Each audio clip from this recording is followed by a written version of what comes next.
l'école dans laquelle nous sommes aujourd'hui est une école qui a complètement rejeté la problématique de l'émancipation. C'est une école, on pourrait dire, a-émancipatrice, de même que le néolibéralisme serait adémocratique. Cette question ne l'intéresse pas. Donc pour ceux dont nous sommes, qui souhaitons remettre en chantier la question de l'émancipation avec l'école, il nous semble qu'il faut l'ancrer dans une perspective à la fois historique et politique, considérer de quelle façon l'école, à un moment donné, a eu cette vocation émancipatrice et pourquoi cette vocation émancipatrice a été pour le moins inachevée, voire dans un certain nombre de cas a été dévoyée, voilà, hein, disons.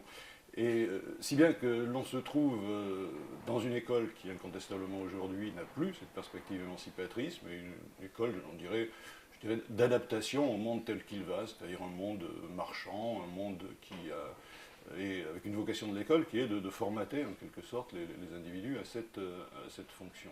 La fonction émancipatrice de l'école est liée malgré tout, je dirais, aux grands courants qui ont été émancipateurs à un moment donné, avec les limites, je dirais, des républicains qui ont certes proposé une émancipation à l'égard de ce qu'on connaît, l'obscurantisme, la religion, voire une émancipation politique, mais qui n'ont pas spécialement posé le problème de l'émancipation sociale. Pour eux, la révolution, en quelque sorte, elle était faite, c'était la révolution telle qu'on la connaissait, et le relais a été pris par les courants socialistes, avec, là encore, toutes les variantes que l'on a pu connaître, certaines tout à fait prometteuses, avec un peu d'ironie, j'aurais tendance à dire au moins jusqu'en 1914, après c'est peut-être là que les choses se gâtent.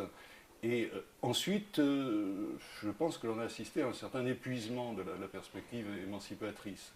Alors les pistes, je les situerai au niveau de 4 chantiers, 4 défis en quelque sorte, hein.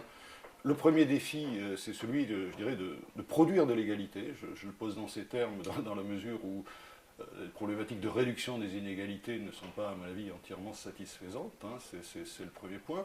Le deuxième point, c'est la production, pour le coup, d'une nouvelle culture commune. Ce que je veux dire par là, c'est qu'il faut reprendre la problématique de la culture commune et comment peut-elle s'articuler avec des savoirs émancipateurs, les savoirs étant émancipateurs, mais des savoirs particuliers pouvant être plus particulièrement émancipateurs.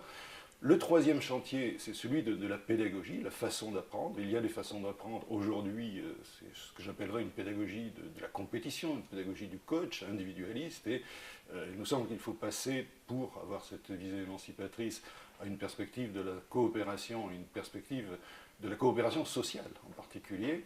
Et le quatrième chantier, c'est celui du fonctionnement, du gouvernement de l'école, qui à l'heure actuelle tend à être dominé de plus en plus par le marché.